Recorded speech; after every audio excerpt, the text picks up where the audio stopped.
اعوذ باللہ من الشیطان الرجیم بسم اللہ الرحمن الرحیم۔ میرے پیارے مسلمان بھائیوں، دوستوں، ہم وطنوں و معزز ناظرین کرام، میں آج آپ کو بتانا چاہتا ہوں کہ 9 ذوالحجہ کو جب حضرت مسلم بن عقیل گرفتار ہوئے یہ کوفہ میں، تو ابن زیاد کے سامنے پیش کیا گیا۔ اس وقت ان کو ابن زیاد نے اوپر چھت پر بلوایا، دارالعمارت جو گورنر کی تھی اس کی چھت پر بلایا، چھت پر گیا۔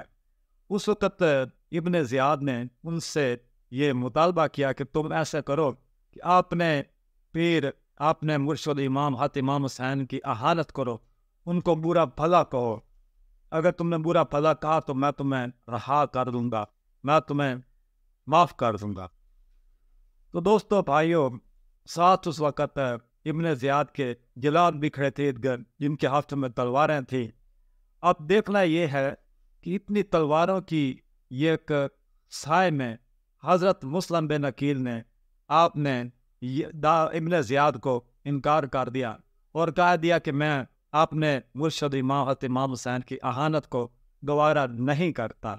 تو یہ ایسا ایک انکار ہے جو تا قیامت مومنین کے لیے، مسلمانوں کے لیے، حریت پسندوں کے لیے، مردان حر کے لیے یہ چیز ایک مشعل راہ اور مینار نور کے طور پر کام آئے گی کہ جیسے کہ حضرت مسلم بن عقیل نے آپ نے اپنے مرشد کی احانت نہیں کی، آپ حق پر قائم رہیں، آپ چٹان کی طرح کھڑے رہیں، آپ پر بڑی اندھیریاں چلی، آپ پر اندھیروں نے بڑے وار کیے، آپ شمع جیسے جلتے رہیں، عوام کے آگے جھکے نہیں ہیں۔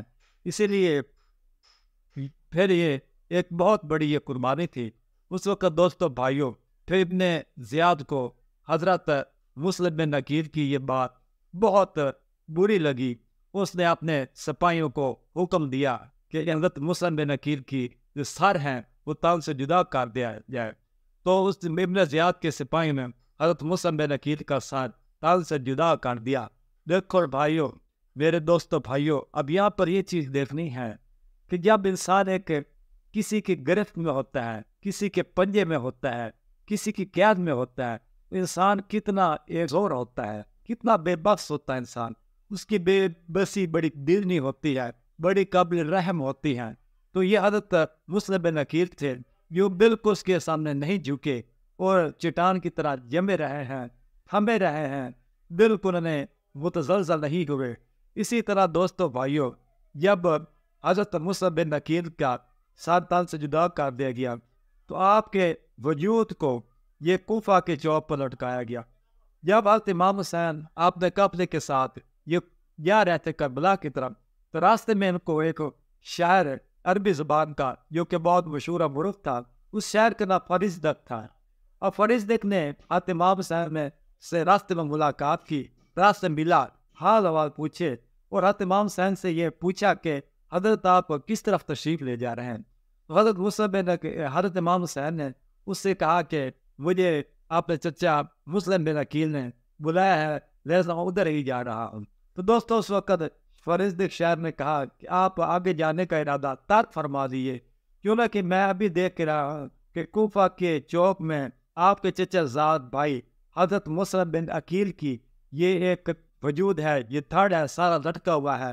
تو حضرت امام حسین نے ان سے ایک بات پوچھی کہ تم مجھے یہ بتاؤ کہ سر ہے جو کچھ ہے ان کا، اس کو کٹا ہوا دیکھا ہے، جھکا ہوا تو نہیں دیکھا؟ انہیں کہہ رہے جی کٹا ہوا دیکھا ہے، جھکا ہوا نہیں دیکھا۔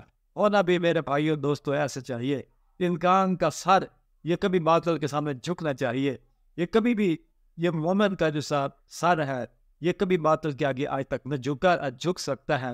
اس پہ بہت بڑے وار ہوتے ہیں، بہت بڑے امتحان آتے ہیں، بہت تند و تیز ہوائیں، بہت تیز آندیاں اس پر حملے کرتی ہیں، اس کو بجھانے کی کوشش کرتی ہیں، مگر مردان حر میدان میں ثابت رہتے ہیں۔ یہ صوبے دار تو بہت بھاگ کر جاتے ہیں مگر میدان کو چھوڑنا پسند نہیں کرتے۔ وما علینا الا البلاغ۔